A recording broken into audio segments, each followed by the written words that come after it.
Selama ini, setiap kali dunia membahas perubahan jalur perdagangan global, pertanyaannya hampir selalu sama. Siapa yang kalah? Pelabuhan mana yang sepi? Dan negara mana yang kehilangan pengaruh? Namun, ada satu pertanyaan penting yang jarang dibahas, yaitu siapa yang justru diam-diam diuntungkan. Di tengah ramainya pembicaraan tentang posisi Singapura yang mulai tergeser, ada satu negara yang tanpa banyak sorotan justru berada di titik peluang paling strategis. Negara itu adalah Indonesia. Selama puluhan tahun, posisi Indonesia dalam perdagangan regional sebenarnya terasa aneh. Di satu sisi, Indonesia adalah negara besar dengan wilayah luas, sumber daya melimpah, dan letak yang berada tepat di jalur perdagangan dunia. Namun di sisi lain, Indonesia justru lama berada dalam posisi bergantung, bukan bergantung pada pembeli, melainkan pada jalur dan perantara. Hampir seluruh ekspor Indonesia ke Asia Timur, terutama ke Cina, selama bertahan-tahan harus melewati satu pintu utama, yaitu Singapura. Barang dari Indonesia singgah di sana, dibongkar, dipindahkan, diurus ulang dokumennya, baru kemudian dikirim ke tujuan akhir. Setiap singgah berarti waktu, dan setiap waktu berarti biaya. Ini bukan soal hubungan antar negara, melainkan soal struktur perdagangan global yang sudah terbentuk sejak lama. Selat Malaka menjadi jalan tol wajib. Barang dari Sumatera, Kalimantan, Sulawesi, hingga Papua, semuanya masuk jalur yang sama. Sawit, batu bara, nikel, karet, dan hasil laut antre di jalur yang sama dan membayar biaya yang sama. Indonesia memproduksi, perantara mengambil margin, dan pola ini diterima bertahan-tahan seolah tidak ada alternatif. Sampai akhirnya, sebuah perubahan sunyi terjadi. Tidak ada pidato besar dan tidak ada deklarasi politik. Hanya satu kapal kargo dari Indonesia yang berlayar langsung menuju pelabuhan Yangpu di Hainan, Cina. Perjalanan ini hanya memakan waktu 6 hari, tanpa singgah di Singapura, tanpa bongkar muat ulang, tanpa kepabeanan berlapis, dan tanpa menunggu berminggu-minggu. Sekilas terlihat biasa, padahal dampaknya sangat besar. Pelayaran ini seperti membuka segel lama yang selama ini menahan arus perdagangan Asia Tenggara. Pesannya jelas, Indonesia tidak lagi harus lewat pintu milik orang lain. Untuk pertama kalinya, jalur langsung bukan lagi wacana, melainkan kenyataan. Dan ketika jalur baru terbuka, struktur lama mulai bergeser. Dampak tercepatnya terasa pada satu hal yang selama ini menjadi penyakit kronis ekonomi Indonesia, yaitu biaya logistik. Masalahnya bukan hanya jarak antar pulau, tetapi banyaknya perantara. Setiap singgah menambah biaya, dan setiap hari menunggu membakar uang. Dengan jalur langsung ke Hainan, biaya transit, biaya sandar, dan biaya tidak produktif berkurang drastis. Margin eksportir naik tanpa harus menaikkan harga, dan produk Indonesia menjadi lebih kompetitif tanpa subsidi tambahan. Ini bukan sekadar efisiensi teknis, melainkan peningkatan daya saing nasional. Namun, keuntungan terbesar Indonesia bukan soal biaya. Yang paling penting adalah perubahan posisi tawar. Selama ini, Indonesia sering bernegosiasi dari posisi lemah, bukan karena produknya buruk, tetapi karena distribusinya dikendalikan pihak lain. Ketika perdagangan bergantung pada satu simpul itu memiliki kekuasaan. Dengan jalur langsung ke Hainan, ketergantungan itu mulai berkurang.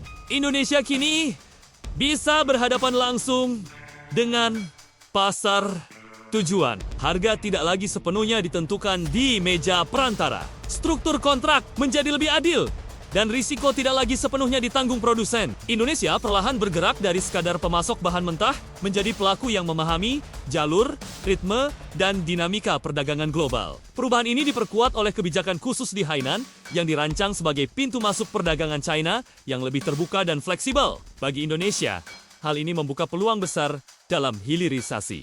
Selama ini Indonesia sering mengekspor bahan mentah bukan karena tidak mampu mengolah, tetapi karena sistem global tidak memberi insentif.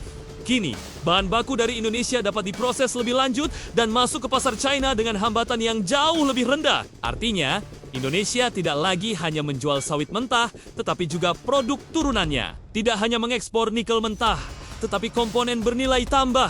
Tidak sekadar mengirim ikan beku, Tetapi produk olahan dengan harga jual lebih tinggi. Jalur Hainan pun menjadi jembatan baru antara produksi Indonesia dan pasar raksasa Cina.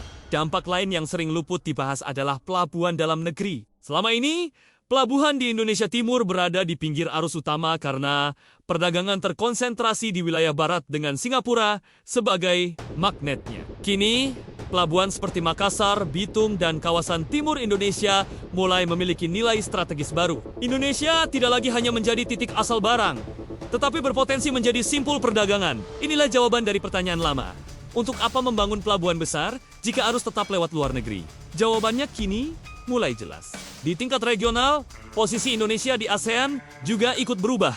Sebagai ekonomi terbesar, Indonesia kini memiliki peluang bukan hanya sebagai penyeimbang, tetapi sebagai penghubung. Yang menarik, semua perubahan ini terjadi tanpa konflik terbuka, tanpa perang dagang, tanpa sanksi, dan tanpa retorika keras. Perubahan ini digerakkan oleh efisiensi dan logika pasar, dan justru karena itu sulit dihentikan.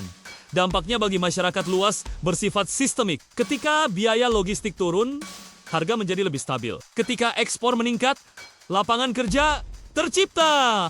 UMKM berorientasi ekspor pun memiliki peluang lebih besar menembus pasar global. Manfaatnya memang tidak datang dalam semalam, tetapi ia bekerja pelan, stabil, dan berkelanjutan. Tentu saja peluang ini tidak otomatis menjadi keuntungan tanpa kesiapan infrastruktur, reformasi birokrasi, dan kepastian hukum. Semua ini bisa lewat begitu saja. Namun, satu hal jelas, untuk pertama kalinya dalam waktu lama, arah perubahan perdagangan global bergerak menguntungkan Indonesia. Ini bukan karena hadiah atau belas kasihan, melainkan karena jalur baru lebih masuk akal secara ekonomi. Di sisi lain, Singapura menghadapi realitas baru. Ini bukan akhir bagi Singapura, melainkan akhir dari satu era ketika dunia harus melewati satu pintu. Perdagangan global selalu berubah.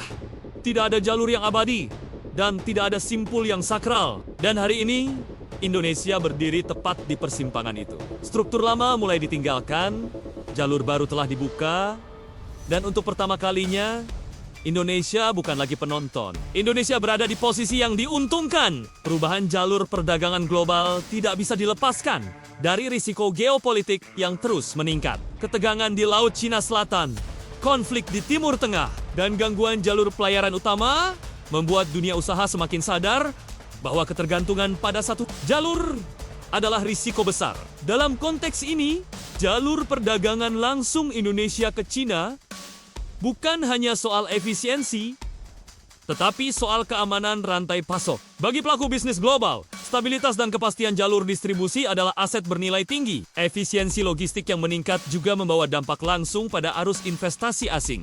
Investor global tidak hanya melihat besarnya pasar, tetapi juga seberapa cepat dan aman barang bisa bergerak. Ketika biaya logistik turun dan waktu pengiriman lebih singkat, risiko usaha ikut menurun. Inilah yang membuat Indonesia semakin menarik sebagai tujuan investasi jangka panjang. Bukan hanya sebagai sumber bahan baku, tetapi sebagai basis produksi dan distribusi regional. Di balik arus barang, ada satu sektor yang sering luput dibahas, namun sangat menentukan, yaitu pembiayaan perdagangan internasional. Jalur langsung menciptakan kebutuhan baru akan trade finance, asuransi kargo, lindung nilai mata uang, dan pembiayaan ekspor. Setiap kontainer yang bergerak membutuhkan sistem keuangan yang kuat di belakangnya. Artinya, perubahan jalur perdagangan ini ikut menggerakkan industri perbankan, asuransi, dan jasa keuangan bernilai tinggi. Lebih jauh lagi, jalur baru ini mempercepat transformasi ekonomi Indonesia dari eksportir bahan mentah menjadi ekonomi bernilai tambah. Hilirisasi